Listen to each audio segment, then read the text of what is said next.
नमस्कार दोस्तों, मैं डॉक्टर अमित दुबे। स्वागत है आपका हमारे इस मेडिकल चैनल पर। आज हम बात करने वाले हैं बच्चों में होने वाले फेब्राइल कन्वर्जन के बारे में, अर्थात बच्चों में ज्वर के साथ जो ऐंठन आती है उसके बारे में बात करने वाले हैं कि भाई फेब्राइल कन्वर्जन क्या है। तो फेब्राइल कन्वर्जन क्या है और इसका ट्रीटमेंट क्या है, ये चीज़ आज हम जानेंगे।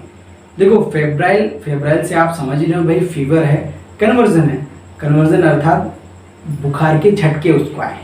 देखो, होता क्या है कि कई बार बच्चों को, जो 5 से 6 महीने के छोटे बच्चे होते हैं और 5 साल तक, उन बच्चों में जब बुखार आता है तो बुखार जो है बच्चों के दिमाग में चढ़ जाता है। कहने का मतलब है कि ब्रेन के सेल्स को वो क्षति पहुंचाने लगता है, उसको डैमेज करने लगता है।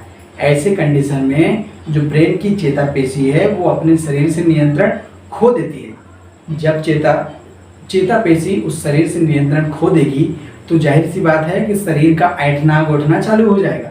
वो किसी भी दिशा में घूम सकता है, आंखें पलट सकती हैं, एक दिशा में हाथ टाइट हो सकता है, एक दिशा में पैर टाइट हो सकते हैं, या हाथों का कंपन होना, पैर का कंपन होना, ऐसे लक्षण बच्चों में दिखाई देते हैं। तो क्यों हुआ कि भाई बुखार अगर ज़्यादा दिमाग पर चढ़ गया, ये बुखार आने के बाद भी हो सकता है या बुखार आने से पहले भी हो सकता है। होता बुखार के कारण ही है। बुखार जब ज़्यादा जाएगा, टेम्परेचर हाई हो जाएगा, दिमाग के सेल्स को वो नुकसान पहुंचाएगा, तब आपको फेब्राइल कन्वर्जन हो जाता है। तो भाई देखो, फेब्राइल कन्वर्जन क्या है हमने जान लिया, भाई इस कारण से होता है, बुखार हाई हुआ तो। अब इसका ट्रीटमेंट की बात करते हैं कि भाई आखिर इसका ट्रीटमेंट क्या है, अब डॉक्टर आपको इलाज क्या देगा। देखो, कोई भी पेशेंट अगर फेब्राइल कन्वर्जन में है, कन्वर्जन की स्थिति में है, तब तो मरीज कई बार अनकॉन्शियस होता है। अगर मरीज अनकॉन्शियस है तो उसको आप ओरल में कुछ भी नहीं दे सकते। ओरल में पैरासीटामोल या ओरल की कोई भी मेडिसिन नहीं देनी है, नहीं तो वो फंस जाएगी और उसके बाद में मरीज को सांस लेने में तकलीफ हो सकती है, मरीज की जान भी जा सकती है। तो दोस्तों, फेब्राइल कन्वर्जन का इलाज इसलिए भी जरूरी हो जाता है, अगर हम इसका इलाज टाइम पे ना करें तो ये दिमाग की नसों को, चेतापेशियों को क्षति पहुंचा सकता है, जिससे भविष्य में बच्चे का दिमाग से और शरीर का नियंत्रण खो जाएगा और समय समय पर झटके आने लगते हैं कुछ समय के लिए। तो दोस्तों, अगर पेशेंट आपके पास अनकॉन्शियस आया है, अच्छी अवस्था में आया है, तो आपको उसको क्या ओरल कुछ भी नहीं देना है, नॉन पर माउथ NBM रखना है। इसके बाद आपको क्या करना है, अगर ज़रूरत हो, उसका SpO2 लो है तो तुरंत O2 इनहेलेशन करना है, ऑक्सीजन तुरंत से तुरंत उसको लगा देना है। इसके बाद दोस्तों, अगर आपकी वो सांस नहीं ले पा रहा है तो सक्शन भी आपको जरूरत पड़ने पर, आवश्यकता पड़ने पर आप उसको सक्शन भी दे सकते हैं। तीसरा मोस्ट इम्पोर्टेंट चीज़ है, मरीज को एंटी कन्वर्जन ड्रग्स का यूज़ करना, इंजेक्शन का यूज़ करना। कई बार स्प्रे रूप में भी आती हैं, आप स्प्रे भी लगा सकते हैं, या कहीं कहीं पर उपलब्ध नहीं होती तो इंजेक्शन डायजेपाम, इंजेक्शन फेनोबार्बिटोन या इंजेक्शन मिडाजोलम, तीनों में से कोई भी इंजेक्शन उसके डोज के हिसाब से। दोस्तों, इसका पर केजी के हिसाब से डोज रहता है, जिसको हम फिर कभी समझेंगे। उसी हिसाब से डॉक्टर अपनी देख रेख में लगाता है। तो ये सारी चीज़ें जो मैं बता रहा हूँ, ये डॉक्टर्स के लिए, जो वेल ट्रेंड और एजुकेटेड डॉक्टर हैं, पीडियाट्रिक डॉक्टर हैं, बच्चों के डॉक्टर हैं, उनके लिए, जो नए नए स्टूडेंट्स अभी पढ़ाई कर रहे हैं, जो अपना हॉस्पिटल नया नया खोले हैं, ये उनके लिए मैं बता रहा हूँ। तो इसका इस्तेमाल गलत तरीके से आपको नहीं करना है, इस बात का विशेष ध्यान दें। तो दोस्तों, डॉक्टर क्या करते हैं, डॉक्टर जो है पर mg पर kg के हिसाब से 0.5 mg पर kg का डोज होता है डायजेपाम का। उस हिसाब से वो जो है डायजेपाम को धीरे धीरे पेशेंट को IV के द्वारा स्लोली लगाते हैं, और जब कन्वर्जन स्लो हो जाता है तो डायजेपाम का डोज रोकते हैं। इसके बाद एंटी कन्वर्जन मेडिसिन फेनोबार्बिटोन को थोड़ा सा कंटिन्यू किया जाता है, या फेनिटोइन इंजेक्शन हुआ, फेनोबार्बिटोन हुआ, गार्डिनल इंजेक्शन हुआ। ऐसे बहुत सारे इंजेक्शन अवेलेबल हैं जिसको हम लोग एंटी कन्वर्जन ड्रग्स के रूप में यूज करते हैं। तो उस टाइम पे आपने इस इंजेक्शन का यूज़ करना है। इसके बाद अगर पेशेंट फेब्राइल है तो IV के द्वारा आपको पैरासीटामोल 15 mg पर kg के हिसाब से डोज कैलकुलेट करके पेशेंट को IV के द्वारा स्लोली चढ़ाना है। मरीज का वजन कितना है, उस बच्चे का वजन कितना है, उस हिसाब से उसका डोज चढ़ाया जाएगा। इसके बाद दोस्तों, अगर ज़रूरत पड़ी तो इलेक्ट्रोलाइट्स P EP नाम करके जो IV आता है 500 ml का, उसके आवश्यकता के अनुसार आपको चढ़ाना है। जैसे मरीज का वजन 10 kg है तो 10x4 करना है आपको।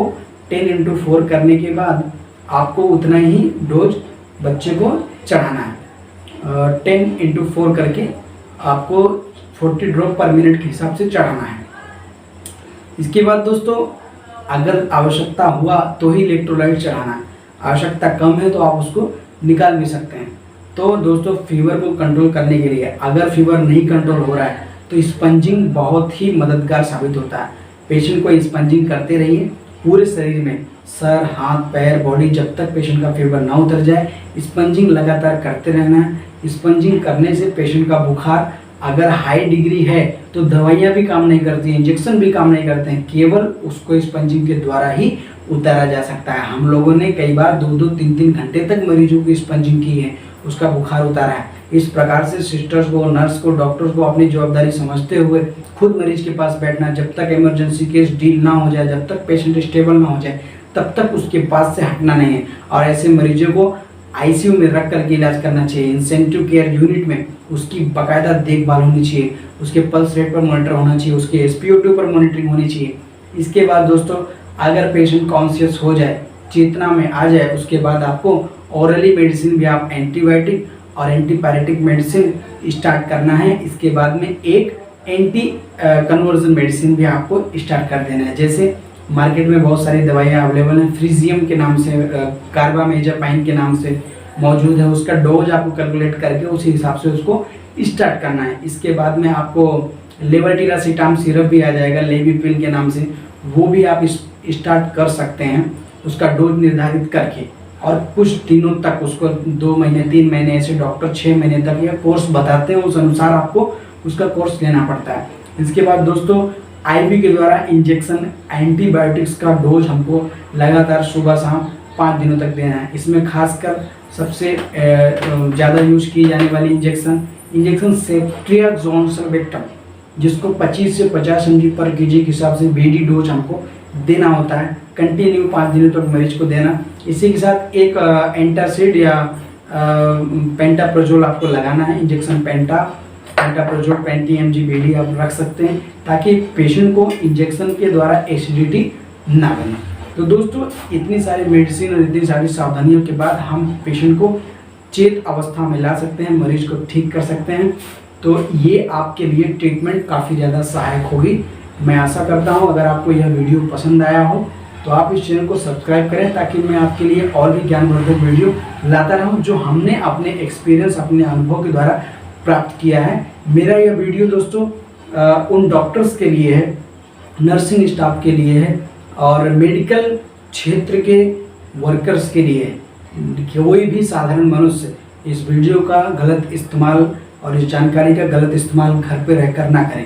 ये सारी चीज़ें जो मैं बता रहा हूँ ये हॉस्पिटल में एडमिट करने के बाद का ट्रीटमेंट है, या डॉक्टर्स के लिए है। तो वेल ट्रेंड एजुकेटेड डॉक्टर्स के लिए ये ट्रीटमेंट है, ये सारी जानकारी है। आप लोग इसका गलत इस्तेमाल ना करें। अभी के लिए बस इतना ही, फिर मिलेंगे किसी अन्य विषय के साथ।